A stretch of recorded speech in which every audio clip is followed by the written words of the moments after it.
Welcome to Gajas kitchen. சாப்பிட்றதுக்காக நான் வந்து குச்சிவள்ளி கிழங்கு வேக வச்சேங்க. சாப்பிட்டு மீதி வந்து இவ்வளோ மீந்துடுச்சு. சரி இதை என்ன பண்ணலாம் அப்படின்னு யோசித்தேன். சரி இதை வச்சு சூப்பராக ஒரு கொழுக்கட்டை செய்யலான்னு பிளான் பண்ணேன். வாங்க இப்போ வந்து பூரணம் ஃபஸ்ட்டு ரெடி பண்ணிக்கலாம். 1 கப்பு தேங்காய் எடுத்துருக்கேன். ஃபஸ்ட்டு தேங்காவை நல்லா ஃப்ரை பண்ணிக்கலாம். இதுக்கு 1 கப்பு பொடிச்ச வெல்லம் எடுத்துருக்கேன். இது சுத்தமான வெல்லம்ன்றதுனால நான் அப்படியே போட்டுக்கிறேன். நீங்கள் வந்து வடிகட்டி கூட போட்டுக்கோங்க, கல் மண் எதுனா இருந்தால். கொஞ்சமாக டேஸ்ட்டுக்கு ஏலக்காய் பவுடர் போட்டுக்கலாம். நல்லா மிக்ஸ் பண்ணிக்கலாம். அவ்வளோதாங்க, பூரணம் ரெடி ஆகிடுச்சு. இப்போ மாவு ரெடி பண்ணிக்கலாம். இப்போ கிழங்கு வந்து நல்லா கட்டி இல்லாத மசிச்சுக்கலாம். நான் நல்லா கட்டி இல்லாத மசிச்சுட்டு காட்டுறேன். இப்போ இந்த கிழங்கு மாவோட தேவையான அளவு அரிசி மாவு சேர்த்துக்கலாம்.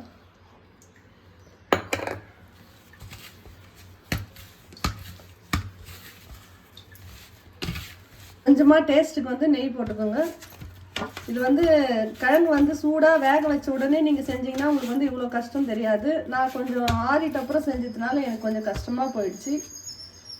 சரி செய்ய ஆரம்பிச்சிட்டோம், பின்வாங்கக்கூடாது அப்படின்றதுக்காக நான் வந்து இதை வெற்றிகரமாக செஞ்சு முடிக்க போகிறேன். கொழுக்கட்டைக்கு மாவு ரெடி பண்ணிவிட்டேன். இவ்வளோ சாஃப்டாக இருந்தால் போதும். இப்போ இன்றைக்கி நான் வந்து இலையில தான் செய்ய போகிறேன். வாங்க செஞ்சுக்கலாம்.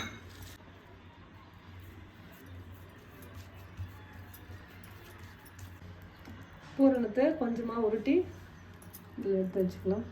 இப்போ அப்படியே இலையை இப்படி மடிச்சிடலாம். அவ்வளோதான். இப்போ இதை அப்படியே ஆல்ரெடி இந்த பக்கம் நான் வந்து தண்ணி வச்சுட்டு இப்போ இட்லி போட்டு வச்சு இப்போ நம்ம பண்ண கொழுக்கட்டையை இதில் வச்சிடலாம்.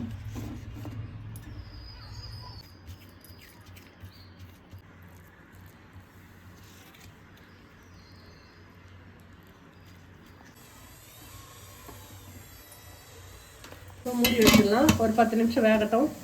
10 நிமிஷம் ஆயிடுச்சு. இப்போ நிறுத்திடலாம்.